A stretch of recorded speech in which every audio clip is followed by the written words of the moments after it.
પાટણમાં અસામાજિક પ્રવૃત્તિઓ કરતા 5 આરોપીઓ સામે કાર્યવાહી। ભૂમાફિયા અને ખંડણીના આરોપીઓને રાજ્યની અલગ અલગ જેલમાં મોકલાયા। પાટણ જિલ્લા પોલીસ વડા વીકે નાઈના આદેશ અનુસાર અસામાજિક પ્રવૃત્તિઓમાં સંડોવાયેલા 5 આરોપીઓ વિરુદ્ધ પાસા હેઠળ કાર્યવાહી કરવામાં આવી છે। આરોપીઓ ખનીજ ચોરી અને મારામારી જેવા ગુનામાં સંડોવાયેલા હતા। એલસીબી પાટણ અને પીસીસી સેલ પાટણ દ્વારા તૈયાર કરેલી પાસા દરખાસ્તને જિલ્લા મેજિસ્ટ્રેટે મંજૂરી આપી હતી। આરોપીને રાજકોટ, ભાવનગર, સુરત, જૂનાગઢ અને અમરેલીની મધ્યસ્થ જેલમાં મોકલવામાં આવ્યા છે।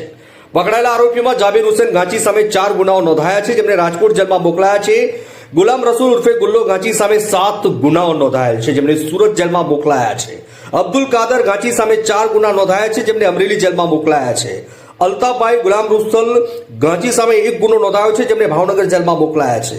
અલ્તાફભાઈ હારૂનભાઈ ગાંચી સામે 4 ગુના નોંધાયા છે, જેમને જૂનાગઢ જેલમાં મોકલવામાં આવ્યા છે। આ તમામ આરોપીઓ રાધનપુર તાલુકાના રહેવાસી છે।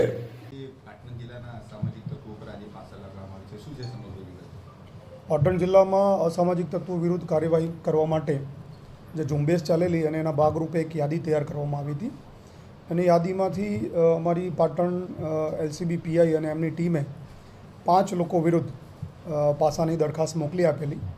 એ આજે મંજૂર થઈ આવતા 5 અલગ અલગ આરોપીઓને અટકાયતમાં લીધેલ છે અને પાસા હેઠળ એમને રાજ્યની વિવિધ જેલમાં મોકલી આપવા માટે તજવીજ કરવામાં આવેલી છે।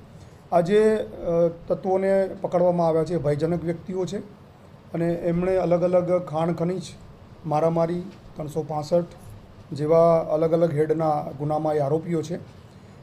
જે આરોપીના નામ આપણે લઈએ તો જાબીર હુસેન ઇબ્રાહીમ ગાંચી, જેની ઉપર 4 અલગ અલગ ગુના છે, જેમાં એક માઇન્સનો ગુનો છે, એક અપહરણનો ગુનો છે। આ પ્રકારના ગંભીર ગુનાઓ એની ઉપર નોંધાયેલા છે। એ સિવાયનો એક આરોપી છે ગુલામ રસૂલ ઉર્ફે ગુલ્લો ઇસાક ગાંચી, જેની ઉપર 7 અલગ અલગ ગુના દાખલ થયેલા છે, જેમાં લૂંટધાડ અને માઇન્સના પણ ગુનાનો સમાવેશ થાય છે।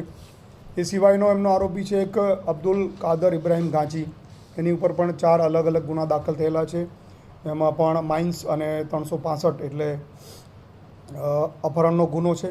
એ સિવાયનો આરોપી છે અલ્તાફ હારૂન ગાંચી, એની ઉપર પણ 4 અલગ અલગ પ્રકારના ગુના દાખલ થયેલા છે।